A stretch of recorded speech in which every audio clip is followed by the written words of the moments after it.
ኦሪት ዘፍጥረት ምዕራፍ 16 1 የአብራም ሚስት ሶራ ግን ለአብርሃም ልጅ አልወለደችለትም ነበር። ስሟ አጋር የተባለ ግብፃዊት ባሪያም ነበረቻት። 2 ሶራም አብራምን እነሆ እንዳልወልድ እግዚአብሔር ዘጋኝ፣ ምናልባት ከእርሷ በልጅ እታነጽ እንደሆነ ወደ እርሷ ግባ አለችው።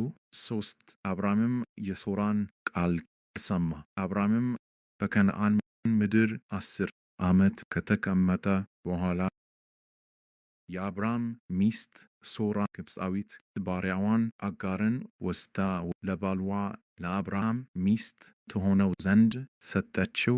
4 እርሱም ወደ አጋር ገባ፣ አረገዘችም። እንዳረገዘችም ባየች ጊዜ እመቤቷን በዓይኗ አቃለለች። 5 ሶራም አብራምን መገፋቴ በአንተ ላይ ይሁን፣ እኔ ባሪያዬን በብብትህ ሰጠሁ። እንዳረገዘችም ባየች ጊዜ እኔን በዓይኗ አቃለለችኝ። እግዚአብሔር በእኔና በአንተ መካከል ይፍረድ አለችው። 6 አብራምም ሶራን እነሆ ባሪያሽ በእጅሽ ናት፣ እንደ ወደድሽ አድርጊባት አላት።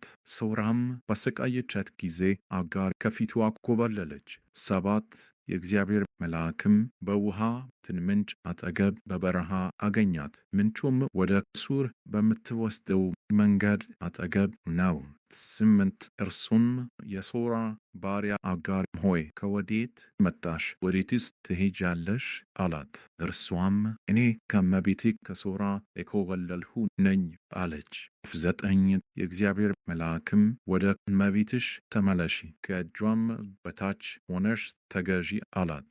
10 የእግዚአብሔር መልአክም ዘርሽን እጅግ አበዛለሁ፣ ከብዛቱም የተነሳ አይቆጠርም አላት።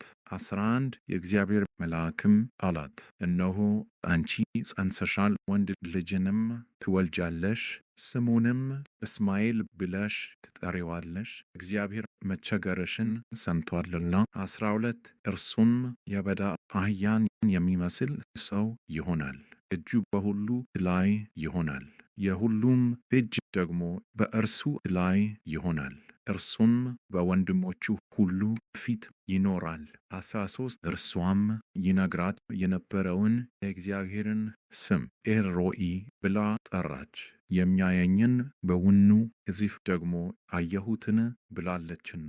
14 ስለዚህም የዚያ ጉድጓድ ስም ብኤር ለሃ ኤሮኢ ተብሎ ተጠራ፣ እርሱም በቃዴስና በባሬድ መካከል ነው። 15 አጋርም ለአብርሃም ወንድ ልጅን ወለደችለት። አብርሃምም አጋር የወለደችለትን የልጁን ስም እስማኤል ብሎ ጠራው። 16 አጋር እስማኤልን ለአብርሃም በወለደችለት ጊዜ አብርሃም የ86 ዓመት ሰው ነበረ።